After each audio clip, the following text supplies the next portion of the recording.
child could not be saved, Your Grace. I am deeply sorry. The boy was lost before delivery.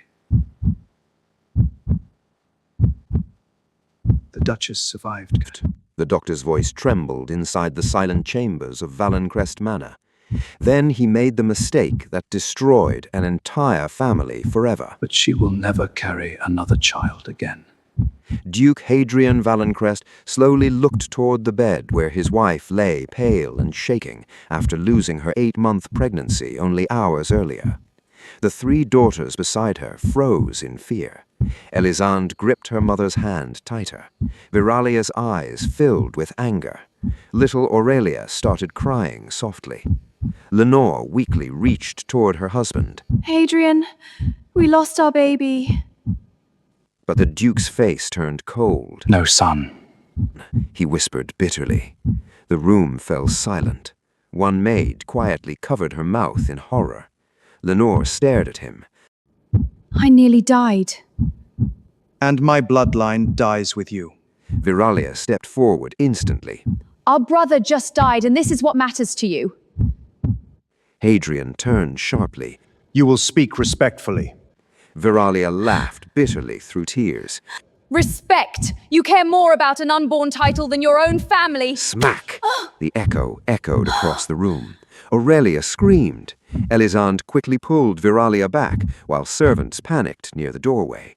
Lenore looked at her husband like she no longer knew him. You struck your daughter. Hadrian adjusted his gloves calmly. For years I waited for a son. Instead, I am surrounded by disappointment. Aurelia broke down, crying harder. Viralia wiped blood from her lip and whispered. Mother should have married a man instead of a monster. Hadrian pointed toward the door. All of you will leave this estate before dawn. Froze. Lenore looked shattered. You would throw us out tonight? I will not waste my fortune on women who destroyed House Valencrest. Hours later, the daughters helped their weak mother into a carriage beneath the dark morning sky.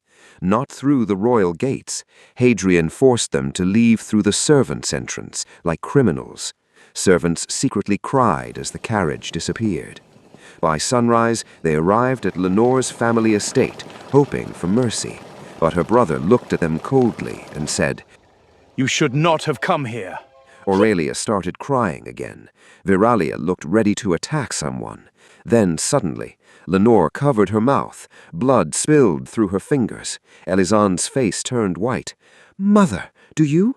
Lenore collapsed to the ground, and the nightmare of the Valencrest daughters had only just begun.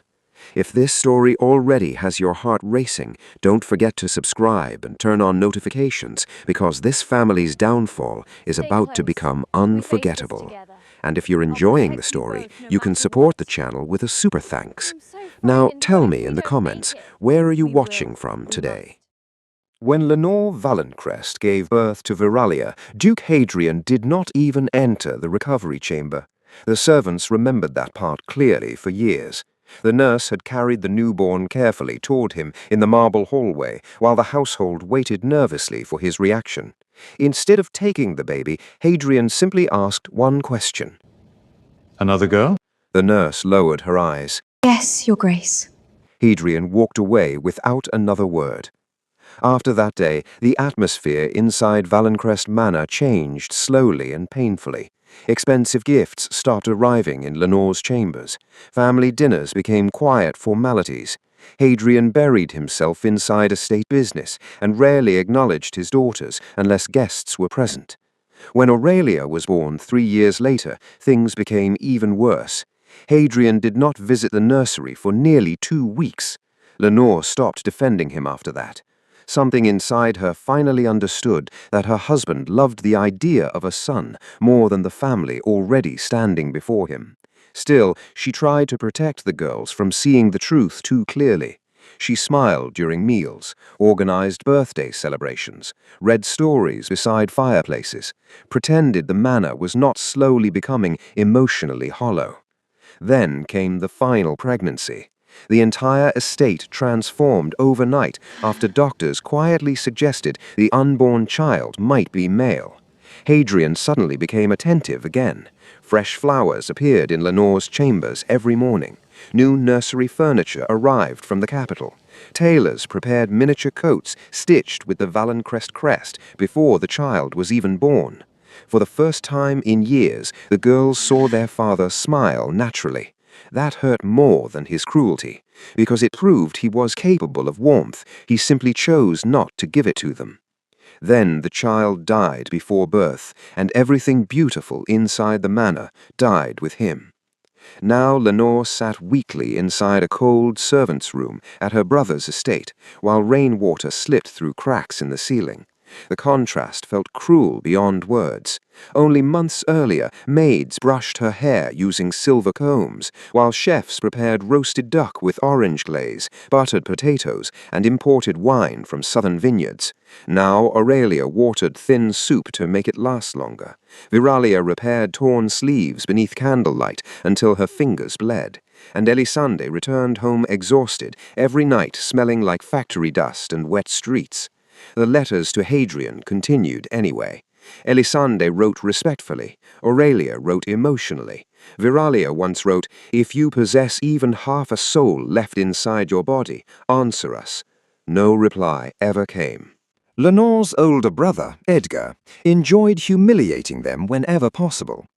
At dinner, he would lean back proudly in his chair while chewing loudly and saying things like, "One useless woman is unfortunate, 4 living together feels like a punishment from God." Viralia nearly stabbed him with a fork once. You speak boldly for a man whose stomach arrives 3 seconds before the rest of him. She replied calmly. Aurelia accidentally laughed into her soup. Even one servant choked, hiding a smile. Edgar's wife Beatrice was even crueler. She constantly inspected the sisters' worn dresses with visible disgust. I suppose noble blood does not stop fabric from tearing. She mocked one afternoon. Viralia looked directly at her oversized feathered hat. Apparently neither does wealth improve taste. That argument lasted 2 hours. Meanwhile, Elisande quietly carried the weight of survival alone. Every morning before sunrise, she walked through Greyhaven's crowded industrial streets to work for Bernard Holbrook, a textile merchant famous for underpaying workers and screaming at elderly employees until they cried. She used a false surname because she could not bear hearing people gossip about the fallen daughters of Duke Hadrian. At night, she returned home with sore feet, cheap bread, and medicine she could barely afford for Lenore.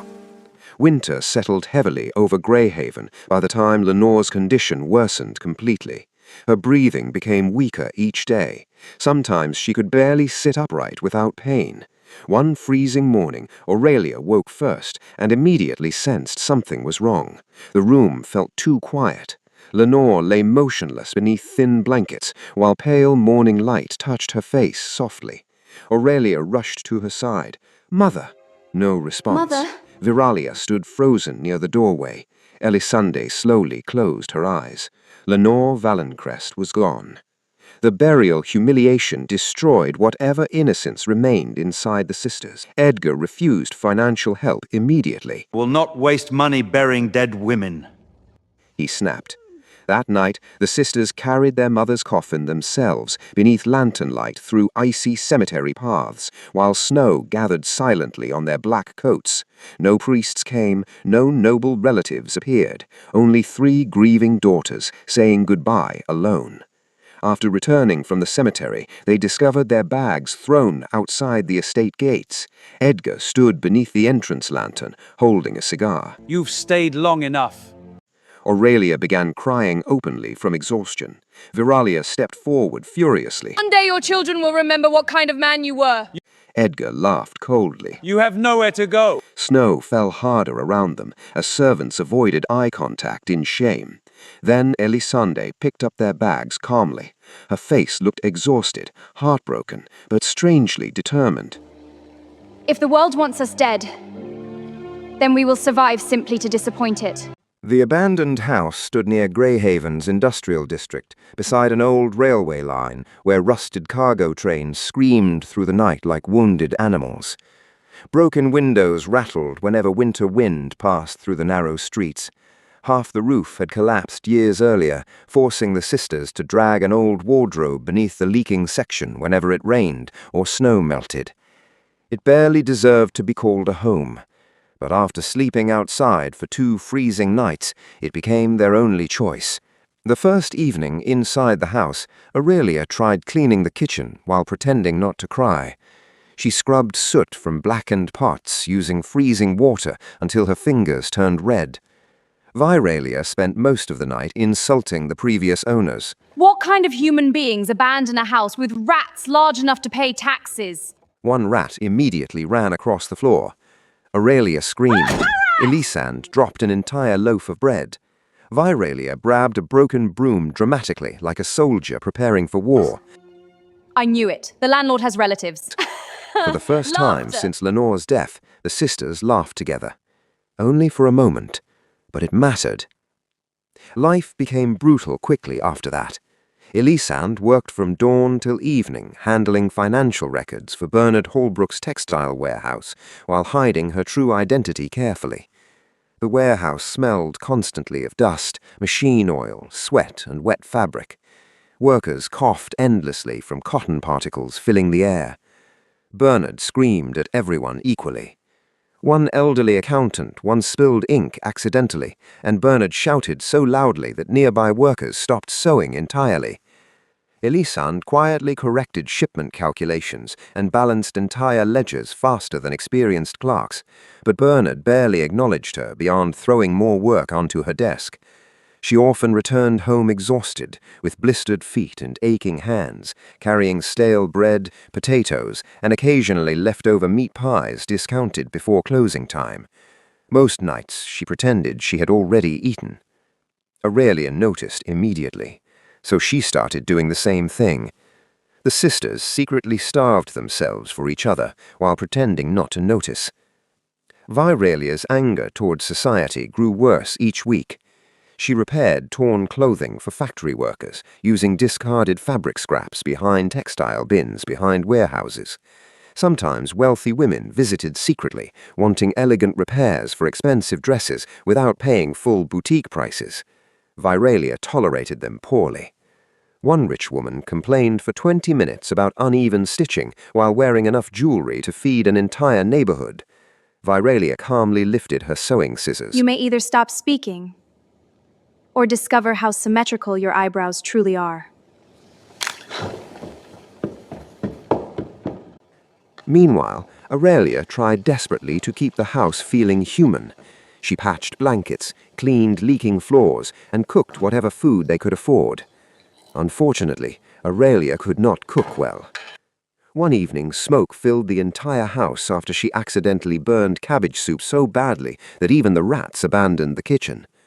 Viralia stared into the blackened pot silently. I believe this meal fought back. Aurelia burst into embarrassed laughter, while Elisande nearly fell asleep sitting upright from exhaustion. But beneath the humor, things were getting dangerous. The cold worsened. Food became scarcer.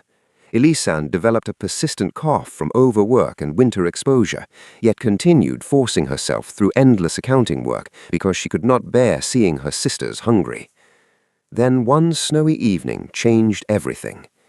Greyhaven's streets were nearly empty beneath heavy snowfall when Elisande finished work late, carrying stacks of accounting ledgers tied together with worn leather straps. Her gloves were soaked, her boots leaked freezing water, and she was so exhausted she barely noticed the sound of a motor car. The black automobile appeared suddenly through swirling snow, its headlights cutting across the narrow street before brakes screeched violently. Elisande slipped backward and dropped the ledgers directly into the slush.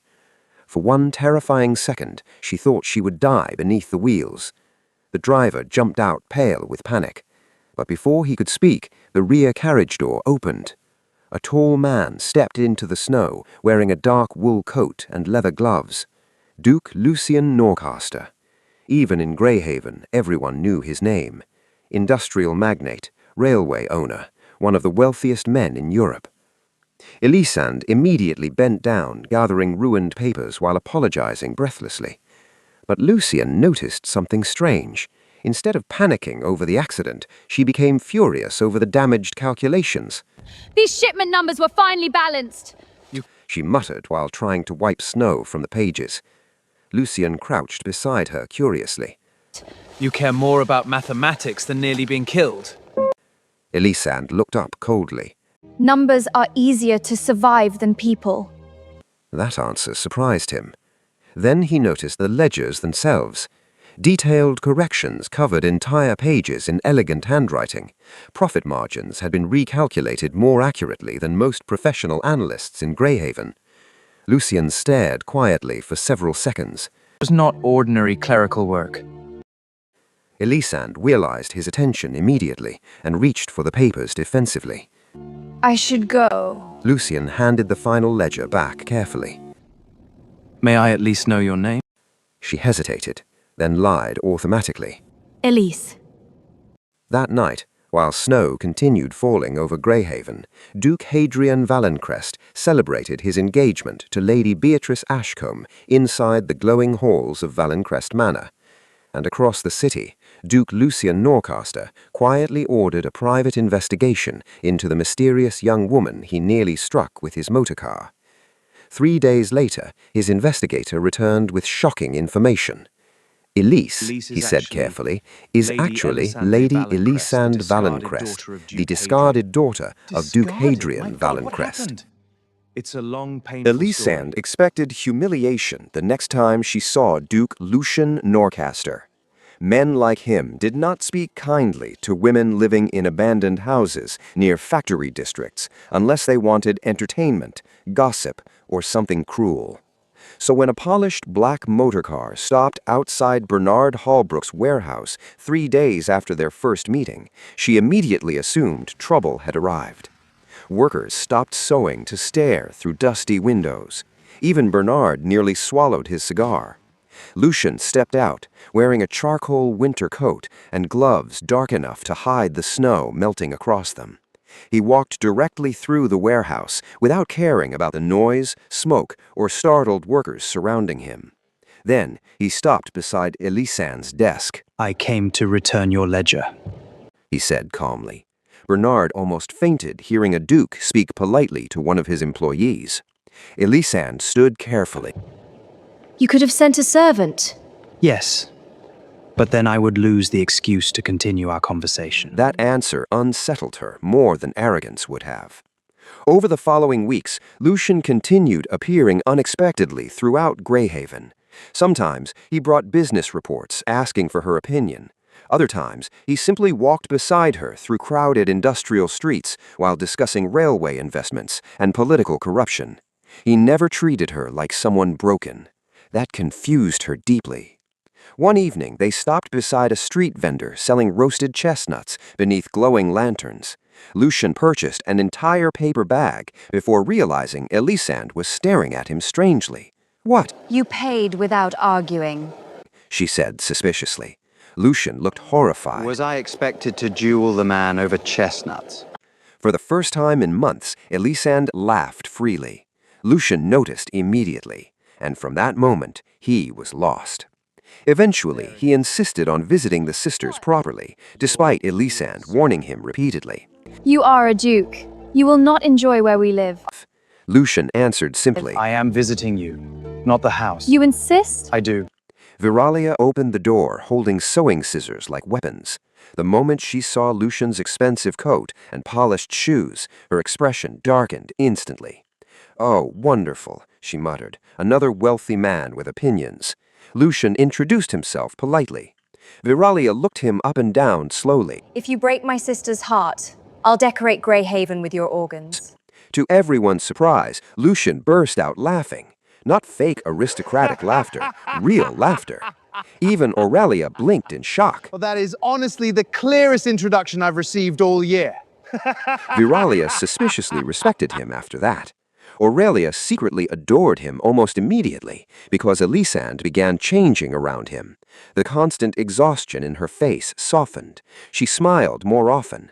Some evenings, the sisters even shared tea beside the fireplace, while Lucian listened to Viralia complain dramatically about rich customers.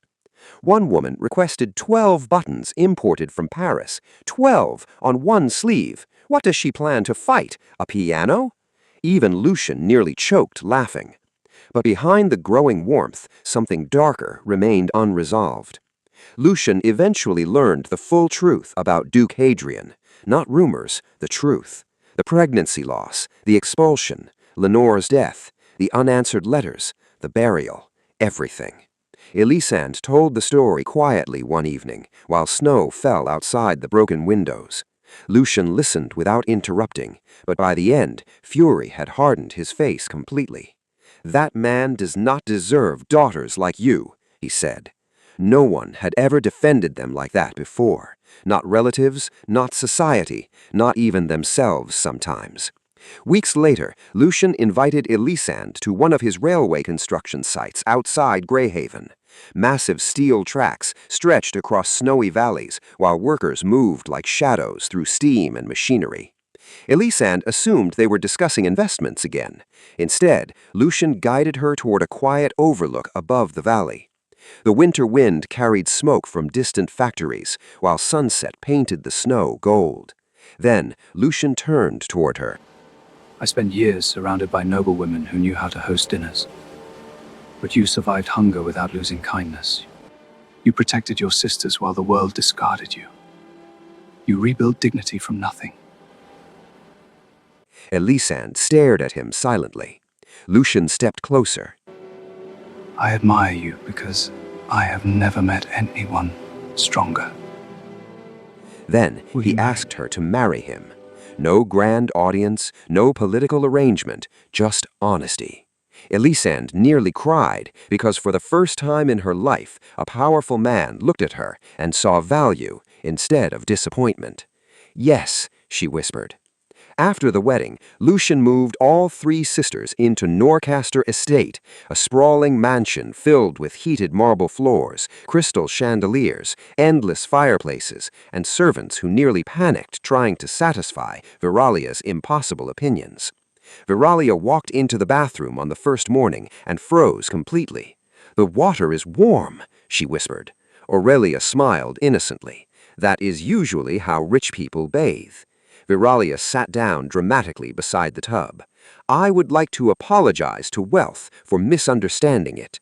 For the first time since losing Lenore, the sisters finally slept without fear.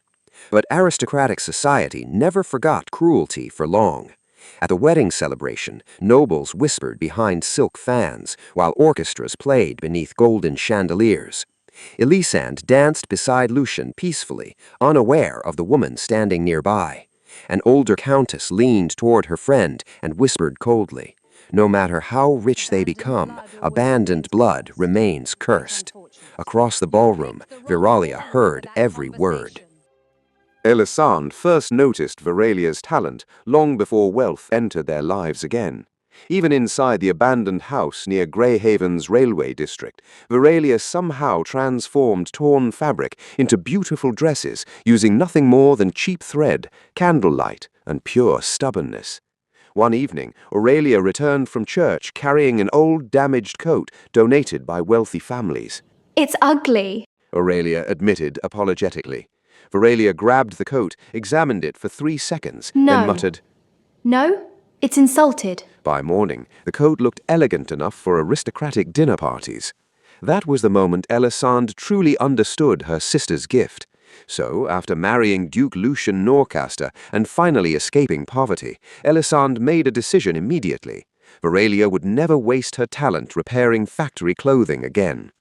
3 weeks later, Viralia stood inside the prestigious Montclair Academy of Fashion and Design, wearing a dark green fitted dress she had sewn herself, while wealthy students stared openly at her background papers.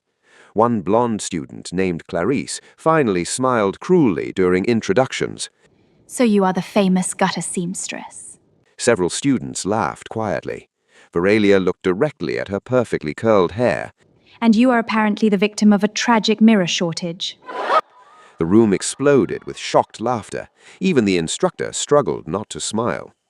Madame Odessa Laurent, the Academy's feared head instructor, immediately disliked Viralia's attitude. Odessa was famous throughout Europe for training royal designers and humiliating untalented students publicly. She believed discipline created greatness. Veralia believed most rich people deserved verbal violence. The first months became constant war between them. Odessa criticized Veralia's refusal to follow traditional fashion structures. Veralia openly argued back during lessons, often horrifying classmates. You cannot simply ignore centuries of tailoring principles. Odessa snapped one afternoon. Veralia calmly adjusted a mannequin's sleeve. Then perhaps centuries should dress better. The classroom went silent. Odessa nearly fainted from outrage. But slowly, irritation became fascination, because Veralia's designs were extraordinary. While other students copied traditional Victorian gowns filled with stiff shapes and predictable patterns, Veralia created softer silhouettes, sharper cuts, and elegant movement that made women appear powerful instead of decorative. Her dresses looked alive. Even Odessa eventually admitted privately. She sees fashion the way musicians hear sound. Outside the academy, Elisande quietly transformed Lucian's business empire. Investors who initially underestimated her quickly learned she possessed terrifying intelligence beneath her calm personality. She reorganized railway contracts, prevented disastrous financial deals, and exposed corrupt executives who attempted to manipulate company accounts.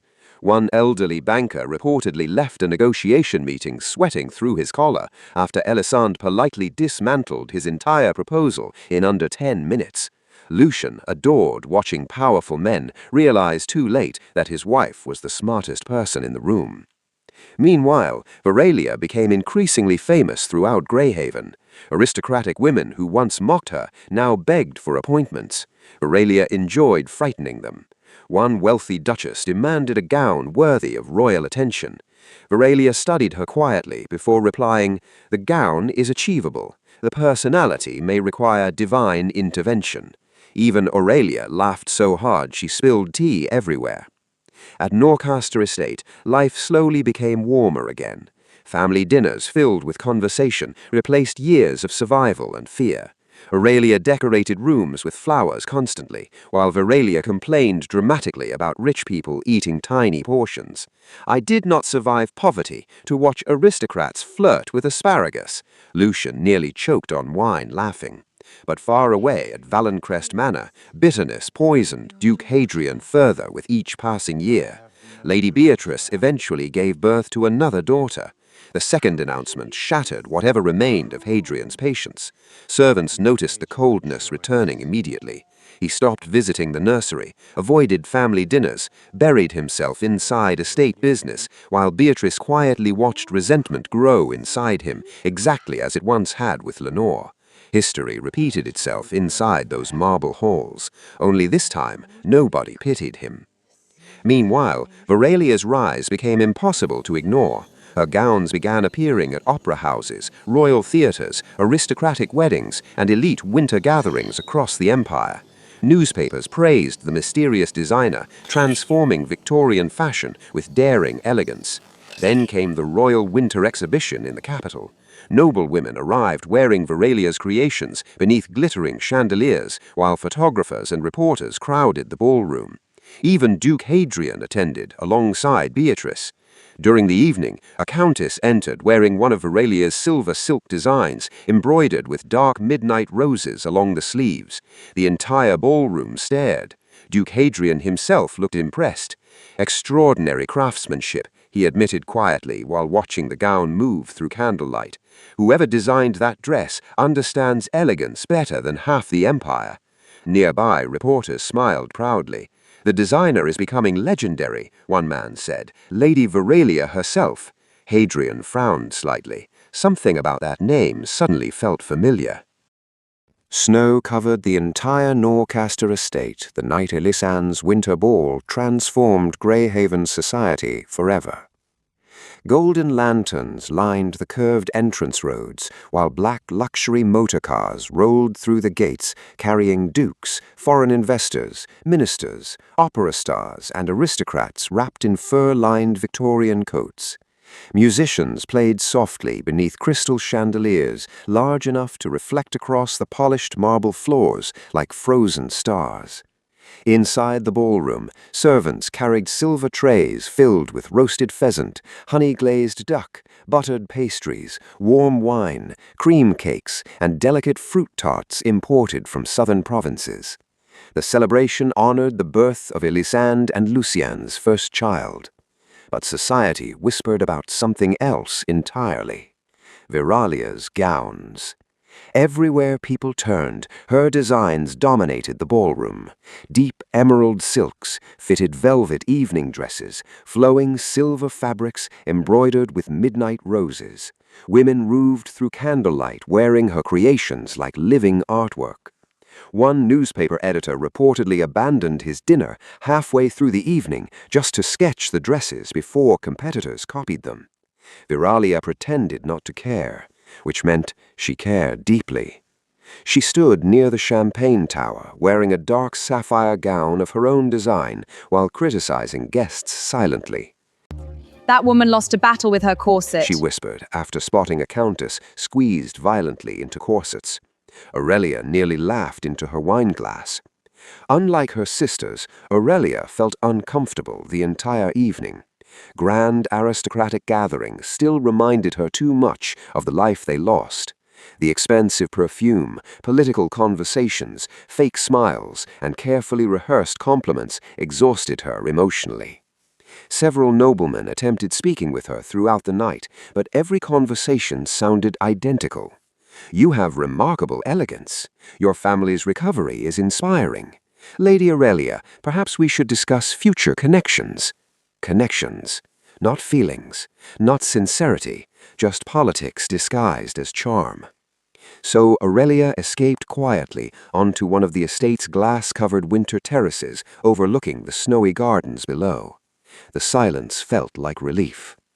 That was where she met Duke Adrian Evermont. Unlike most men in the ballroom, Adrian approached without arrogance. He carried 2 cups of warm cinnamon tea instead of champagne and looked more interested in the snowy garden than society itself. "I suspected someone else was hiding from the ballroom," he said gently while offering her 1 cup. Aurelia accepted cautiously. You dislike parties too? I I dislike pretending, Adrian answered honestly. That surprised her immediately. He was handsome in a calm, effortless way, dark hair slightly touched with winter frost, warm eyes, and none of the exhausting pride most aristocrats carried like perfume. Aurelia knew his reputation already. Widowed, wealthy, respected for funding hospitals, orphanages, and worker housing projects throughout the empire. For the first time all evening, conversation felt natural. They spoke about ordinary things at first, Greyhaven's freezing winters, the terrible quality of ballroom musicians pretending to understand joy, how aristocrats somehow managed to make soup sound political. Adrian quietly nodded toward the ballroom doors. One woman just spent 20 minutes discussing the emotional meaning of decorative spoons. Aurelia nearly laughed into her wineglass. "Please stop," she whispered. "I already struggled surviving dinner." As the evening continued, their conversations deepened naturally. Aurelia spoke about charity work and poor families she visited throughout Greyhaven. Adrian listened carefully instead of interrupting. Most importantly, he understood. Not out of pity, experience. After losing his wife years earlier, Adrian stopped believing wealth protected people from pain. "You learn very quickly," he told Aurelia softly, "that grief ignores titles." Meanwhile, inside the ballroom, Viralia was busy terrifying aristocratic women again. A group of noblewomen cornered her near the grand staircase, pretending sudden affection. "We always admired your family's strength," one woman lied dramatically. Viralia recognized all 3 instantly. They were among the same women who mocked the sisters after Lenore's death. "Oh, really? That's fascinating, because I distinctly remember one of you describing us as bankrupt decorative tragedy." The women froze. Nearby guests immediately became interested in their desserts. Another noblewoman attempted nervous laughter. "You misunderstand." "No," Viralia interrupted calmly. "I remember perfectly. Trauma improves memory wonderfully." Even Lucien had to walk away hiding laughter behind his wineglass. By midnight, the Winter Ball had become the most talked-about event in Greyhaven history. Investors competed for Lucien's attention. Royal officials praised Elisande openly. Foreign guests requested private meetings with Viralia regarding future fashion contracts. And throughout it all, Aurelia kept finding herself returning to the winter terrace beside Adrian. The comfort frightened her slightly. Near the end of the evening, snow began falling again beyond the glass walls, while orchestra music softened inside the ballroom. Aurelia stood quietly beside the railing, watching white snow gather over dark gardens below. Adrian studied her gently for several seconds before speaking. "You smile exactly like someone who survived something terrible." The words hit her harder than she expected, not because they were cruel, because they were true. Nobody had ever looked at her carefully enough to notice the sadness hidden beneath her kindness. Aurelia suddenly felt tears burning her eyes before she could stop them, and for the first time in years, she allowed herself to cry in front of someone. Lady Beatrice Ashcombe stopped loving Duke Hadrian Valencrest the day he ignored their second daughter's birthday. The child had waited all evening beside the grand staircase, wearing a pale blue dress with silver ribbons in her hair, while servants lit candles across the dining hall. She kept asking every few minutes if her father was coming. "He promised," she whispered hopefully. But Hadrian never appeared. He remained locked inside his study, arguing with investors over estate losses, while the little girl eventually fell asleep at the dinner table beside untouched cake. Beatrice watched everything silently, and something cold settled permanently inside her heart. At first, she had believed herself different from Lenore, stronger, smarter, more capable of controlling Hadrian's moods and ambitions. But after years inside Valencrest Manor, she realized the truth. Hadrian did not love women, he loved legacy, and every daughter reminded him of failure. So Beatrice began planning carefully. She smiled during dinners, attended aristocratic events beside him, played the obedient duchess while quietly destroying him piece by piece behind the scenes. She manipulated estate accounts through trusted advisors, loyal only to her. Investment money disappeared slowly through foreign banking transfers and fake industrial contracts. Valuable land was secretly sold beneath false names, while Hadrian focused obsessively on recovering his declining influence. The cruel irony amused her endlessly. One evening during dinner, Hadrian complained bitterly about modern women becoming too ambitious. Beatrice calmly buttered bread while thinking, if only you knew. Meanwhile, across the empire, the daughters he abandoned had become impossible to ignore. Elisande now sat beside Europe's most powerful industrial men, negotiating railway expansions and shipping investments worth millions. Newspapers praised her intelligence openly. Financial journals described her as the woman capable of predicting markets before governments themselves. Several arrogant businessmen made the mistake of underestimating her once, only once. Viralia's fashion empire exploded beyond Greyhaven entirely. Royal families requested private collections months in advance, while actresses, duchesses, and foreign queens copied her designs obsessively. Fashion houses across Europe attempted imitating her style, but failed repeatedly. Viralia enjoyed insulting competitors publicly. One designer accused her of arrogance during an interview. Viralia answered, "If talent intimidates him, he should pursue farming." The quote appeared in newspapers for weeks. Meanwhile, Aurelia married Duke Adrian Evermont in a ceremony so beloved by ordinary people that crowds gathered outside churches, simply hoping to see them together.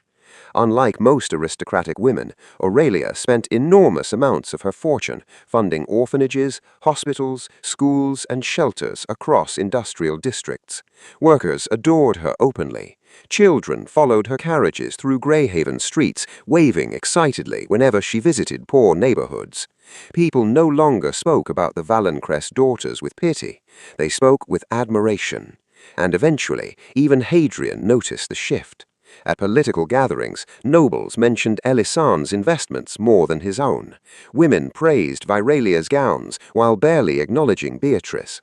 One elderly minister actually stood during dinner simply to compliment Aurelia's charity work. Hadrian's face darkened more each year. The daughters he discarded had surpassed him completely. Then the collapse finally arrived. It began quietly. A failed shipping investment, missing funds, bank warnings, factories struggling to pay workers.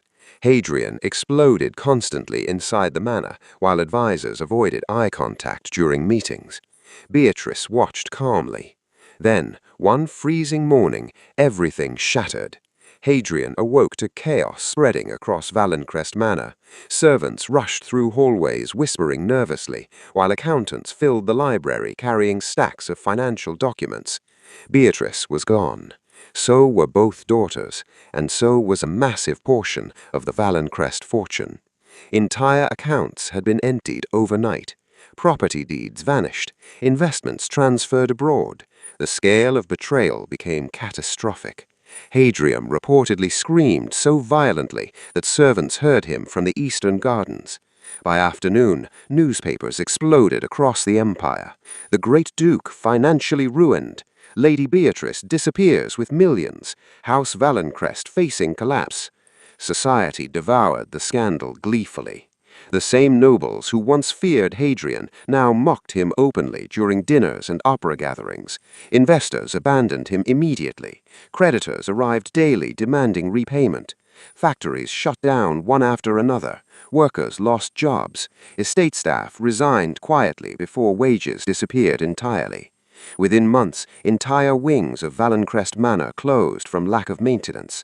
Dust gathered over chandeliers, fireplaces remained cold, empty corridors echoed with silence instead of music and conversation. For the first time in his life, Hadrian experienced loneliness without power protecting him from it. One evening, he wandered through the dark manor carrying a candle because most servants had already left. The silence felt unbearable. No laughter, no family, no warmth. Only regret moving through empty rooms like ghosts. He entered an old storage room searching for estate papers and accidentally knocked over a wooden box forgotten beneath dusty furniture. Childhood belongings spilled across the floor. Tiny shoes, old ribbons, drawings. Hadrian froze.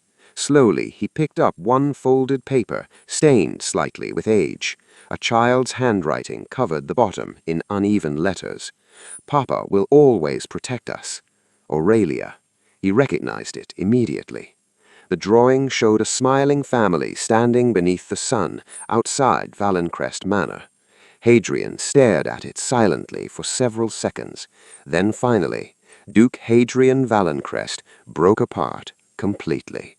And alone inside the dark, ruined manor he once valued more than his daughters, he began to cry. Duke Hadrian Valencrest no longer looked like the man society once feared. The expensive tailored suits were gone, replaced by older coats worn thin at the sleeves. His once immaculate posture had weakened beneath years of scandal, debt, and loneliness. Even his hair, once carefully maintained with aristocratic pride, had turned almost completely gray. And for the first time in his life, people no longer moved aside when he entered rooms. They whispered. The humiliation became unbearable after one particular dinner gathering in the capital. Hadrian had barely entered the ballroom before overhearing several nobles discussing the Valencrest sisters nearby. Lady Aurelia just funded 3 new hospitals outside Greyhaven. Viralia's Paris collection sold out before the exhibition even opened. And Elisand Norcaster, another man laughed softly, half the industrial ministry fears negotiating against her. Hadrian tried pretending not to hear. Then one older duchess noticed him standing nearby. The woman did not even lower her voice. "It remains astonishing," she said coldly, "that he nearly destroyed daughters most men would pray to have." Several people nodded openly. Years earlier, no one would have dared criticize him publicly. Now society looked at him with something worse than fear: disappointment. That night, Hadrian returned to Valencrest Manor and walked through empty corridors lit only by weak candlelight. Most of the estate remained closed because he could no longer afford maintenance.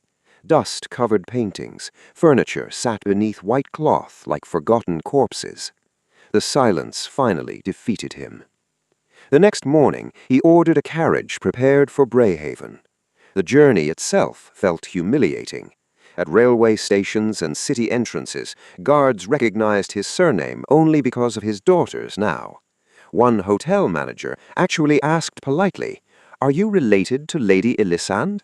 Related, not respected. By the time Hadrian finally arrived outside Norcaster Estate, snow covered the enormous iron gates while servants moved through glowing gardens carrying lanterns and winter flowers. The estate looked alive, warm, beautiful. Children's laughter echoed faintly from somewhere inside. For several seconds, Hadrian simply stared. Years ago, he had believed throwing away his daughters would preserve the Valencrest legacy. Instead, everything good survived without him. A servant eventually guided him through massive marble halls, decorated with golden chandeliers, polished oak staircases, and enormous fireplaces warming the estate against the winter cold. Family portraits lined the walls, not stiff aristocratic paintings, real happiness. Elisande beside Lucian holding their children, Aurelia laughing beside Adrian in hospital courtyards, Viralia scowling dramatically while surrounded by fabric rolls and sketches.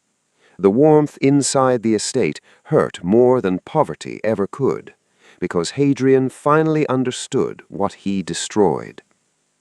When the sisters entered the drawing room, the air itself seemed to tighten. Viralia arrived first. The moment she saw him standing there, every trace of warmth vanished from her face instantly. "Well," she said coldly, "the ghost finally found the address." Aurelia entered behind her and froze completely. Pain crossed her expression so quickly, Hadrian almost looked away.